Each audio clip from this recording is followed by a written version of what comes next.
We have now reached the over 100 episodes of this podcast. I say that with a great smile on my face and a big thank you to everybody that's been a part of this from day one. My hope with this podcast always is that this is a space for you to step back, for you to think, and for you to have some positive thoughts enter your mind for your life and your work. This season, we've been talking about some terms. We've been talking about this idea of navigating, quote-unquote, future of work. We all are going to share in the creation of the future of work. It is still being created, and all of us are going to play a role in helping people navigate their way through it and create it together. We've also been talking about terms like the Great Resignation, the big shift in the war for talent. How we lead is what is going to impact our effectiveness that we do. And on today's episode, I'll be talking about navigating the rapid change that is all around us. Does your team and company have values that hold the group together? And are your values just nice words on a wall, or are they alive in your halls?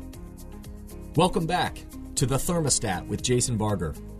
If you're currently on a commute, a walk, or just a micro break in your day, glad you're making time to step back, to think, and to reflect on the next steps on your journey. I've never been more convinced. The best leaders and team cultures in the world are the ones that make time to step back and calibrate their thermostat. I hope today's conversation leaves you feeling grounded and inspired.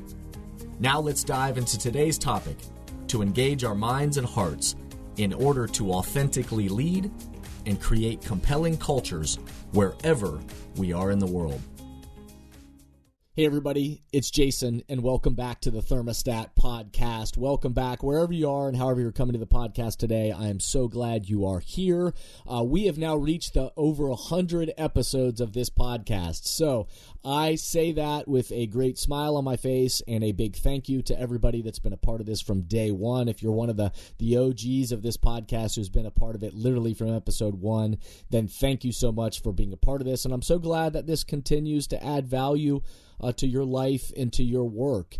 And if you're somebody that's newer to the podcast, then I just simply say welcome. So glad you are here, and hope you're excited about the next 100 plus episodes that are still to come.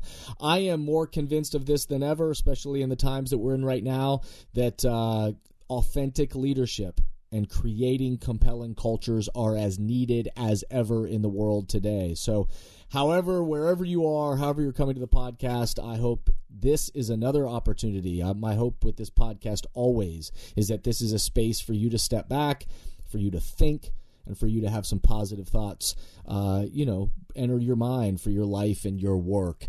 So if you would, before we start for today, if you will do me a quick favor, just a real quick, take a minute and just do this for me, that I would appreciate it very much. If you will rate this podcast, 5 stars, of course.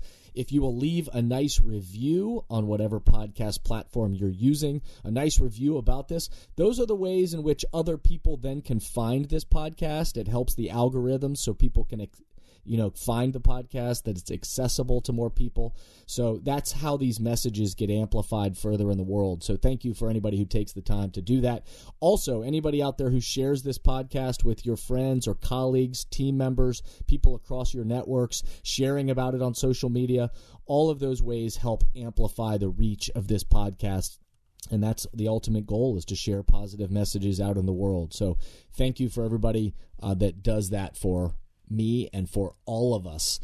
So this season, we've been talking about some terms. We've been talking about this idea of navigating the quote-unquote future of work, which that phrase, of course, we've been talking about and is everywhere. People are talking about what is the future of work, and we've certainly been defining it, but then also talking about the fact that we all are going to share in the creation of the future of work. It is still being created, and all of us are going to play a role in helping people navigate their way through it and create it together.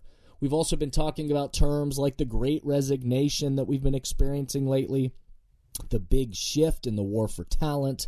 We've been talking about remote work, and no matter whether you're in person or virtual or wherever you are dealing with as much change as happening in the world right now, that how we lead and how we create cultures that engage minds and hearts of people is what is going to impact our effectiveness in whatever it is that we do. So that's what we've been talking about. And on today's episode, we're going to be talking about navigating the rapid change that is all around us, but navigating it without splintering and becoming scattered as a team or as an organization. And certainly directly connected to that of not splintering and becoming scattered is, does your team and company have values that hold the group together? Do you have values that hold the group together? And are your values just nice words on a wall, or are they alive, breathing, and in action in your halls? So not just on your walls, but are your values alive in your halls, in your hallways? So we've been talking about the fact that people have been looking for meaning, that we know this, that research is telling us that 9 out of every 10 employees say that they want a more meaningful culture, which what that means is that employees are telling us, they're saying that, hey, I don't want just a job. I want to be a part of something greater than myself. I want to be a part of a place with a meaningful purpose, a place where I feel like I'm able to use my own gifts, my own strengths, and contribute. A place where I feel like I have a voice, a place where I feel like I'm cared for, not just as a statistic or as another part of an organization, but actually as a human being. And also the statistics and the research is telling us that people are saying that, hey, I want to be a part of co-creating a culture that is evolving and a culture that is growing. So we know this. People are saying, I want to be a part of a more meaningful culture. And we also know that there's an element of design that's in this. So we're going to be talking about this over the next couple episodes. But that these kind of cultures don't just magically happen. You know, to say I want a more meaningful culture is a great start, but to expect it to just fall into place is not realistic. There is no magic button. There is no magic pill or quick fix to creating a meaningful culture. But developing leaders and cultures, as you know, is not a drive-through experience. It requires and it needs intentionality and commitment. There's got to be an element of design of what is it we're trying to create together. And so, you know, on past podcasts, or certainly if you've read my book, Thermostat Cultures, then you know I talk about the 6 A's of leading change. I've done full episodes about this. So if you want to look back to the episodes I've done around the 6 A's of leading change, then that would be helpful to you. But I want to just reiterate them and focus on them just for a second, because they are something worthy of us to pay attention to. The 6 A's, as we know, are assess. This is just the process that we go through to lead change. If you've ever studied change theory, which I recognize most people don't sit around and do, but if you've studied how do we as individuals, or how do we as teams and organizations, how do we collectively change? What is the process that we go through to lead change? Then it all follows the same pattern if you've really studied this. And it follows what I call the 6 A's, which means we have to assess. We have to be honest about where we are, assess where are we on the map. We need to align. So align ourselves and with the people around us, around why we're even doing what we're doing, what the mission is, how we're committed to traveling together and working together as a team. We need to aspire, which means we have to be able to paint a vision for the future that we want to create. What is it that we want to be different into the future? And then we have to be able to articulate that. If we can't articulate it, can't share, describe that future that we want to create, then we can't be surprised when it doesn't exist. And then we've got to act, which means what are we specifically going to go do? What's our game plan, our strategy to bring this to life? And then lastly, we need to anchor it, which means in our processes, in our structures, in our habits, our operations, what do we do over time to anchor these values in everything we do, by the way we hire, the way we onboard, the way we do performance evaluations, all those things. So we're going to carry, as we talk about this idea of values and moving them from your walls to your halls today, we're going to carry those 6 A's with us into our discussion today. But let's take a quick break, just pause for a second, and we'll be right back to talk about today's content. Many teams and organizations right now are realizing they need to do both. They need to engage the minds and hearts of their people in person, bring people back together in person, and continue to engage the minds and hearts of their people virtually.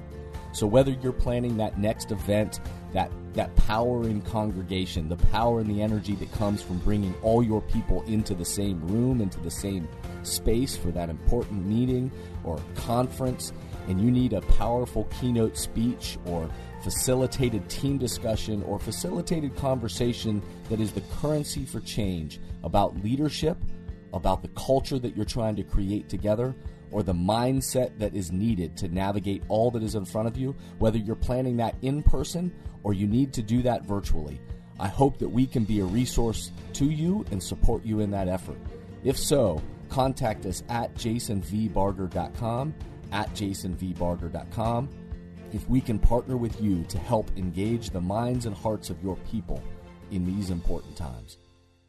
So, what are the elements of teams and organizations that move their values from the walls, just nice words and posters on the walls, to something that's alive and breathing and in action in their hallways, literally in their physical hallways, but also across their virtual pathways and out into the world? What are some of the elements that these teams and organizations that are doing to move the values from the walls to the halls?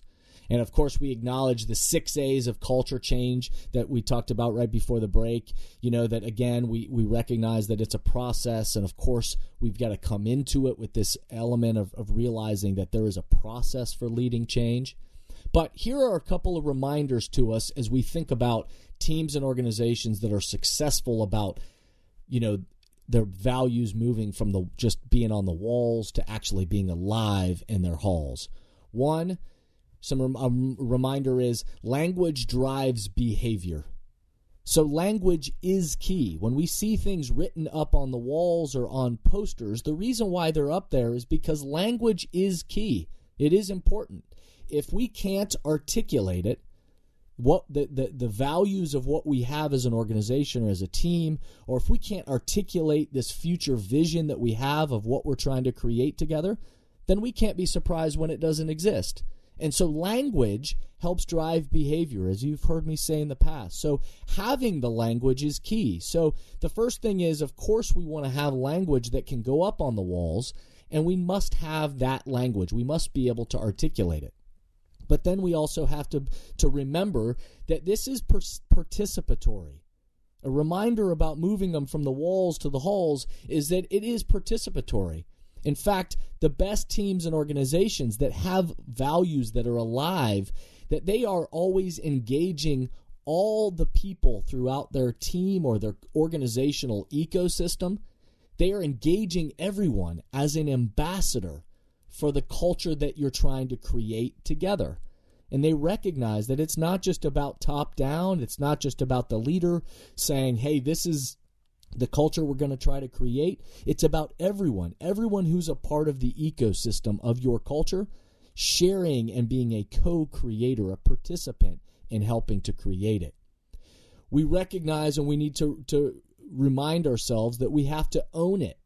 We have to own the culture, not rent it, not rent the culture, but we've got to actually own it. Take psychological ownership over, hey, this is not just what we do, but this is how we're committed to doing it.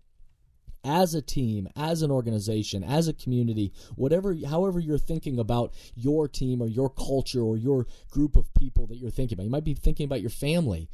We can't just rent it. We've got to own it, which means we all take psychological ownership and have a commitment to the fact that we know that this doesn't change overnight. So we've got to have commitment to the actual ongoing process of leading change. And what you see, the most effective teams and organizations out there that are bringing their values, not just don't just have them on the walls, but are bringing them into their halls, is that they're committed to it. It's an ongoing process for them, and they don't just rent it, but they own it. They also, one of the reminders I'll have is that you need to partner with people. It's about partnerships, not just a program. And so anytime I'm asked for a company or organization wants my support to help with their culture shaping initiatives or help them lead change throughout their organization, develop leaders, I often say to them, hey, are you looking for a program or are you looking for a partner? And what I mean by that is if you're just looking for some off-the-shelf kind of program that you think is going to fix your culture in some way, then I'm probably not the right fit for you. But if what you're looking for is a partner that's going to come alongside of you, support you, and also lead you and guide you into, hey, what is that partnership for us together then leading and guiding the culture that your people want, then that is where I'm a good fit. And really that this mindset carries over not just to somebody like me, an outside, support or an outside resource for you and your company, but to carry that mindset inside too, to realize that the people within your ecosystem, that it's not just a program, quote unquote, that's going to shape the culture, but really you need partnerships with your people. You need to partner with them to help create it, and then all of you together to breathe life into that culture that you're trying to create. Another reminder would be that you have to remember to anchor all these things. So again, as I talked about earlier, that it starts with having that language, because if we don't have the language and can't even articulate it on the wall, then we can't be surprised when it doesn't exist. So we've got to have the language, but then we have to make sure that we are anchoring the language. That's why in the 6 A's, the last A you hear is anchoring, is we need to make sure that we are anchoring the language from the walls and anchoring it within the halls, within the hallways. Again, physical hallways of how we think, act, and interact every single day, and certainly across virtual and remote pathways to make sure that we are anchoring the language in everything we do.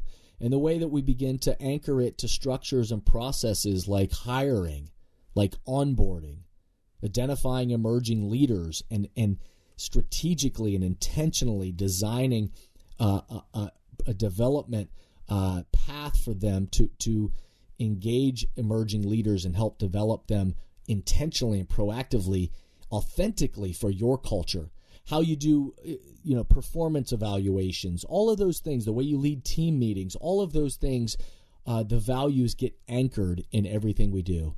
And the last reminder I'll give you just for today is that conversations are the currency for change. You know, I love that phrase. Conversations are the currency for change, which is a reminder to us that we have to keep catching the values being lived in action throughout our hallways. So when we see people living the values in action and behavior, we've got to identify it. We've got to spot it out. And then we also proactively and intentionally need to make sure we are always bringing our people into conversations that are the currency for change. What are the next topics we need to be talking about? What are the conversations of where we might be celebrating the areas that we are setting the temperature for those values, and then also be willing to have the tough conversations about identifying where are the examples when we're not setting this temperature, we're not living these values.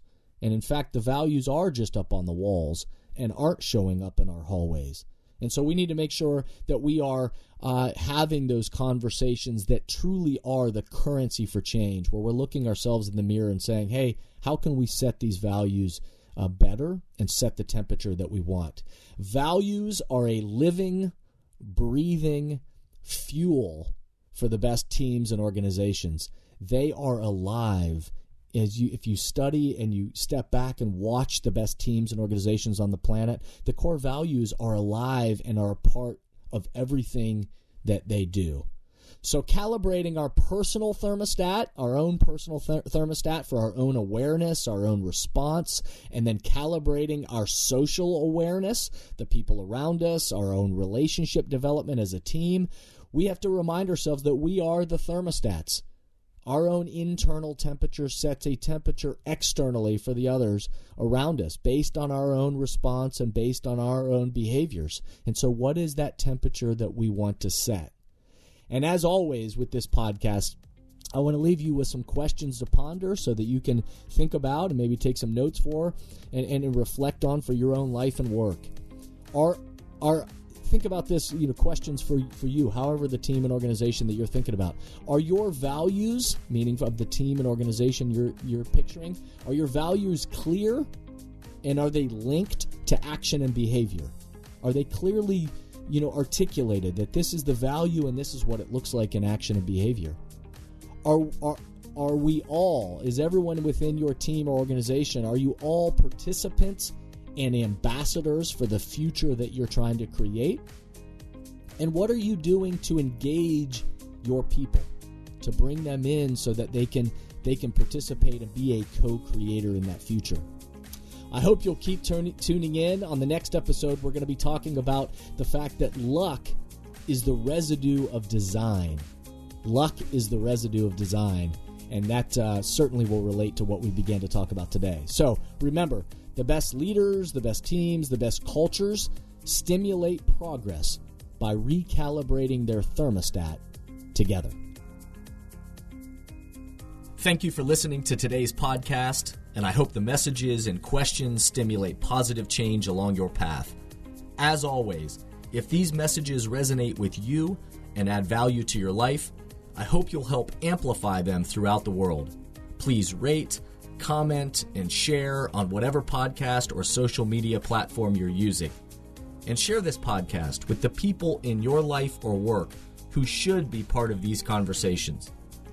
That way, this spirit does, in fact, spread. If these messages or developing leaders and culture would be helpful to your organization, or you have a question or comment about this podcast, please contact us at jasonvbarger.com. And remember, we all are ambassadors for the culture we want to create in our life and work. We have to own the vision we want to be a part of. The future of leadership is you, is me, is us. Be a thermostat.